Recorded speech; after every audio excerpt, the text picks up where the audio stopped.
We talk about muscles, and then we'll finish up with sensory physiology for the next lecture. I tried to give a lecture on Wednesday at 1. Nobody showed up, so we have this one. So we there are muscles that are voluntary. There are muscles that are involuntary. Okay. Excuse me. Anybody joining? Nope. Okay. So cardiac and smooth muscle are involuntary. You digest your food and your heart beats on its own. So make sure you read through this text, see what skeletal muscles do, look at their functions, and let's look at the picture coming up. So the epimysium is the cover of the whole muscle. Then we have fascicles. Fascicles are surrounded by the epimysium. Each fascicle is surrounded by a perimysium, and each muscle cell is surrounded by the endomysium. So the fascicles are bundles of muscle cells. Notice it says skeletal muscle fibers cell. So the muscle starts with long fibers, and then it's made of multiple fibers till we get down to muscle cells. So let's look at the structures in a muscle. So this is a muscle cell. Okay, it has T tubules, which connect the interior to the outside. We have this structure here called the sarcoplasmic reticulum. This is the terminal cisterna on either side of the T tubules. Okay, so a triad is 2 terminal cisterna and 1 T tubule. So this muscle cell is made up of myofibrils. There are mitochondria, so this is 1 muscle cell. So you can tell it's a cell because it has sarcoplasmic reticulum, it has mitochondria, it has nuclei. So notice that these filaments are arranged parallel to one another, and that's going to define their contraction. So if you look at a single muscle fiber, you see that these thick blue filaments are surrounded by these thin red little filaments. That's a cross section. So one sarcomere goes from Z line to Z line. These red fibers are actin, the blue fibers are myosin, and they overlap. So we have an I band where there are no blue fibers or myosin. Then we got somebody else coming in. Admit, okay. So a sarcomere means flesh part. This is the basic unit that leads to contraction. So again, we have Z lines. From Z line to Z line is a sarcomere. The I band is where there's no blue or myosin or thick filaments. The thin filaments are actin. The I band is where there's only thin filaments are actin, and they're attached at the Z line. So what we're going to find is that these filaments are able to, the actin filaments are able to be pulled into the center of the sarcomere. That's going to shorten the sarcomere, and that'll be contraction.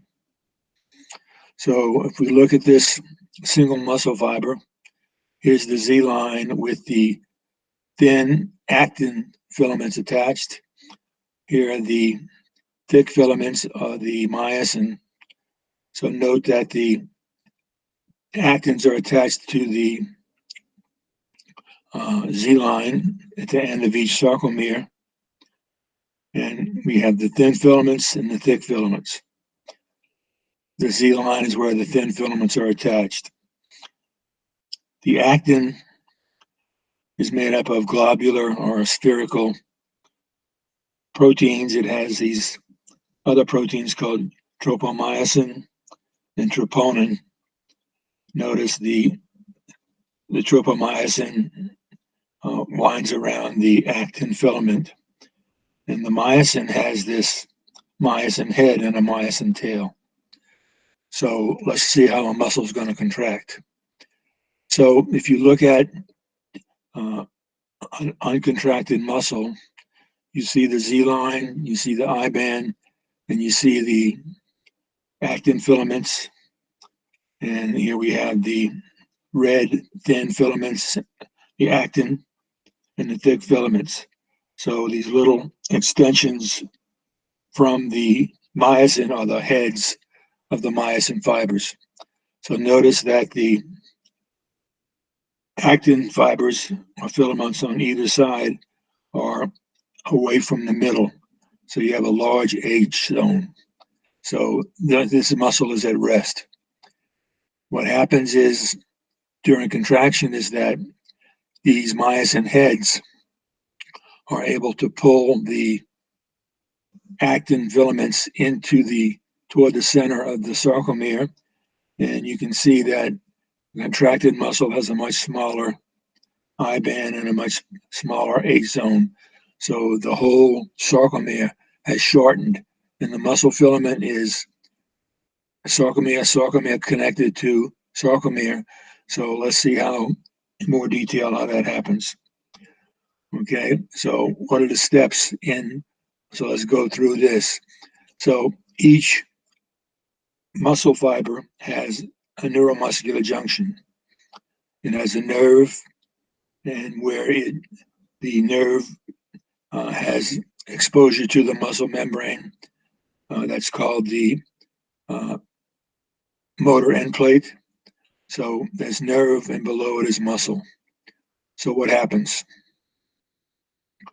If we look at this diagram, the first step, there's a lot of things happening. But the first thing that happens is that we have vesicles containing acetylcholine. We have receptor sites on the muscle. So when calcium comes into the end of the nerve, it causes the release of acetylcholine, and that acetylcholine binds to the receptors. So there are little channels that the acetylcholine, the red, opens up, and that allows sodium to flow into the muscle. So here we have the nerve, and what's happening is that a nerve action potential, a nerve impulse, causes calcium to move in, and that releases acetylcholine from these vesicles. The vesicles merge with the membrane and release acetylcholine. That acetylcholine binds to the channels or pipes. Those are the receptor channels in the muscle. So this is muscle, this is nerve. So when sodium goes in, the sodium flows in, that causes the inside of the muscle to become positive, and that sodium begins to flow in multiple directions on either side of the nerve. So we have nerve, synaptic terminal, the whole muscle fiber. The motor end plate is the muscle fiber right below the terminal. So this acetylcholine is a neurotransmitter that is released by the nerve impulse. It binds to the sodium channels or little pipes that are closed, and sodium flows in, and we have depolarization. Okay, the contraction process. So if we have the myosin filaments and the actin filaments, they have these myosin heads, and they are energized by ATP. And you can see that they are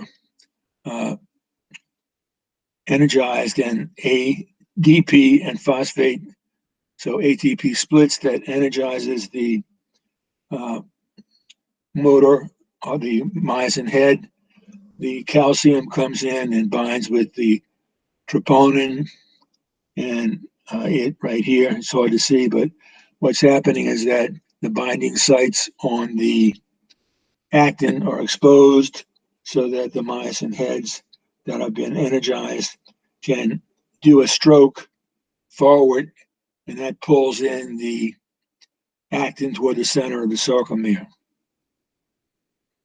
Okay, so summary of the contraction process.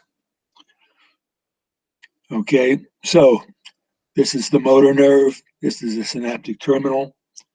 Acetylcholine is released. It binds to receptors. Calcium is released when the uh, inside gets positive because sodium moves in. Now calcium causes the active sites on the actin to be exposed, and the myosin heads uh, cause the actin to be pulled into the center of the sarcomere. Uh, to stop contraction, calcium has to be reabsorbed, and the active sites on the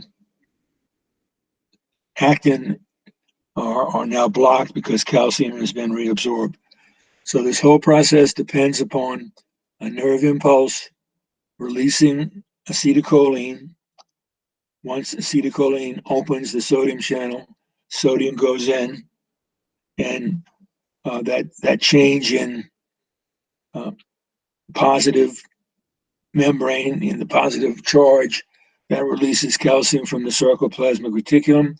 That calcium binds to the troponin, which causes the tropomyosin to rotate away from binding sites, and these energized myosin heads allow for the pulling of the actin toward the center of the sarcomere, so we have contraction. To stop contraction, we have to have uh, reabsorption of calcium, and the calcium is not present to cause the myosin binding sites. So these little heads are uh, energized to ratchet toward the center of the sarcomere, and that causes the actin to be pulled in. Okay, let's stop there. We'll go back to here, and we got somebody coming in there. Okay, we're going to stop the recording for this. Okay.